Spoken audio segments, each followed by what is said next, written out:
గెలుపు సింపుల్గా జరిగిపోయింది, కానీ అఖిల ప్రియ వల్లే టఫ్గా మారిపోయింది అని అంటారు. ఎలా?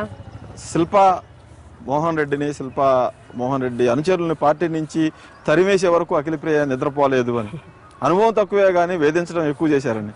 వేధించడం ఇంతవరకు నేను ఏ కౌన్సిలర్ని కానీ ఏ వాళ్ళకి సంబంధించిన వాళ్ళు ఇంతవరకు నేను కాన్సన్ట్రేట్ చేయలేదు. అటువంటి కల్చర్ కూడా కాన్సన్ట్రేషన్ చేయకపోతే ఎలా ఉంది, ఇక కాన్సన్ట్రేషన్ చేస్తే ఎలా ఉండేది? లేదండి, కాన్సన్ట్రేట్ చేయకూడదని అనుకున్నాము. కానీ వాళ్ళ వేళ్ళని మీ వైపే చూపించారు. అఖిల ప్రియ చిన్నదనుకున్నాము, వాళ్ళ నాన్నలా కాదు, అందరితో కలిసిపోద్ది అనుకున్నాం, కనీసం కార్యక్రమాలు చెప్పకుండా నియంతలాగా వ్యవహరించింది ఆమె మంత్రి అయిన కొద్ది రోజుల్లోనే అని. ఒకటండి, భూమానాగ్ రెడ్డి గారు చనిపోయిన తర్వాత శిల్పా మోహన్ రెడ్డి గారు హాస్పిటల్లో వచ్చి మా నాన్నని చూసినప్పుడు పక్క రూమ్లోకి వెళ్ళి నెక్స్ట్ క్యాండిడేట్ ఎవరు అని మాట్లాడిన వ్యక్తి మేము అప్పటికప్పుడు ఆయన బయటికి పంపించేస్తాం.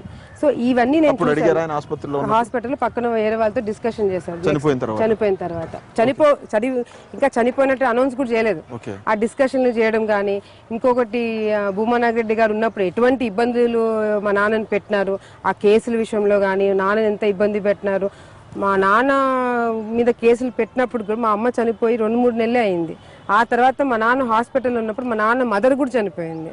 సో ఇవన్నీ మర్చిపోతానని ఎలా అనుకున్నారు? మీరు ఫ్యాక్షనిస్ట్ కాదనుకున్నాడు ఆయన, కానీ మీరు ఫ్యాక్షనిస్ట్ అని నిరూపించుకున్నారు. ఫ్యాక్షనిస్ట్ అంటే దాన్ని అది ఎట్లుంటే కూడా నేను ఇంతవరకు ఆయన ఏదో మాట్లాడినాడని పెద్ద ఆయన క్షమించడం ఒకటండి. ఇంకొకటి, ఇప్పుడు నేను వాళ్ళకి ఫోన్ చేసి నేను వాళ్ళని పిలిచాలనే కాన్సెప్ట్ నేను యాక్సెప్ట్ చేయలేదు. అనుభవం లేకపోయినా చాలా తెలివిగా ఆలోచించే విధంగా సాగనంపారు అనుకోవచ్చా? లేదు, అటువంటి ఆలోచన నాకు రాలేదు.